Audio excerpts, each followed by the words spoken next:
जहाँ ससुर जी कहते हैं, बेटा बेटा संगीता, ये तुम्हारी सास थी, बहुत नेक और भली, लेकिन थोड़ी गुस्सैल थी।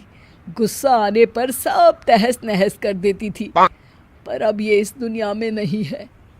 हाँ संगीता, माँ होती तो तुम इनकी कोई बात टाल नहीं सकती थी, वरना तो माँ घर में भूचाल ले आती।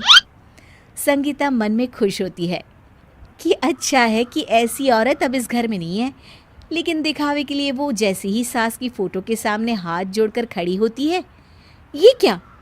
सास उसे देखकर मुस्कुराने लगी। संगीता आंखों को मलकर एक बार फिर से देखती है, लेकिन फिर सास के चेहरे का भाव, भंगिमा यानी एक्सप्रेशन बिल्कुल बदले होते हैं। वो अपने पति और ससुर को कहती है, माँ की तस्वीर तो स्माइल कर रही है। ना ना बेटी, ये कैसे संभव है? जरूर तुम्हें कोई गलती हुई होगी, ऐसा कैसे हो सकता है? लगता है तुम शादी की सारी फॉर्मेलिटी करते करते थक गई हो, तुम्हें आराम की ज़रूरत है संगीता। खैर, सारे संगीता की बात को इग्नोर कर कमरे में चले जाते हैं। वैसे सास की फोटो पर एक्सप्रेशन एक के बाद एक बदलते ही रहते हैं। सुबह होती है, पति और ससुर को काम पर भेजकर संगीता कमरे की सफाई करने में लग जाती है कि तभी उसे आवाज़ आती है, टेबल ठीक से साफ करो। ऐसे भी कोई टेबल साफ करता है? इससे अच्छा तो ये गंदा ही था।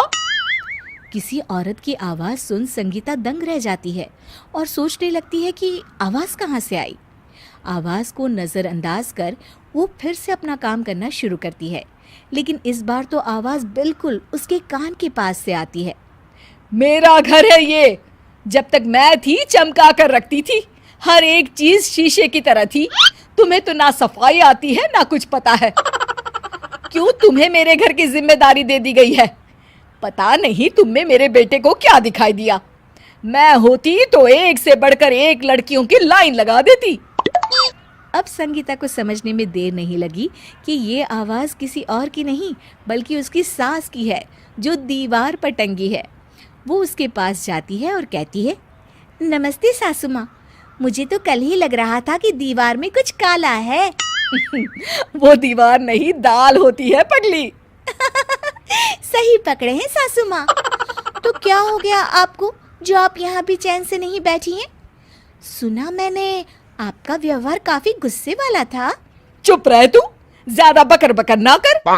घर का काम करना तो आता नहीं, आई है मुझसे बहस करने। हाँ देखिए सासू माँ, मैं आपसे साफ साफ कह देती हूँ, मुझसे पंगा लेने की कोशिश मत करिएगा।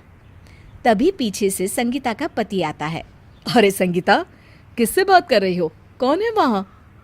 संगीता की सास की फोटो फिर से पहले जैसी हो जाती है। आपकी माँ से कह रही थी कि मुझे काम करना आता। अरे संगीता, माना सास के ताने हर बहू को अच्छे लगते हैं, लेकिन यहाँ तो माँ है ही नहीं, तुम तो फोटो से ही।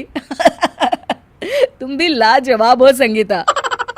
किसी को विश्वास नहीं होता कि संगीता अपनी मरी हुई सास की फोटो से बात करती है।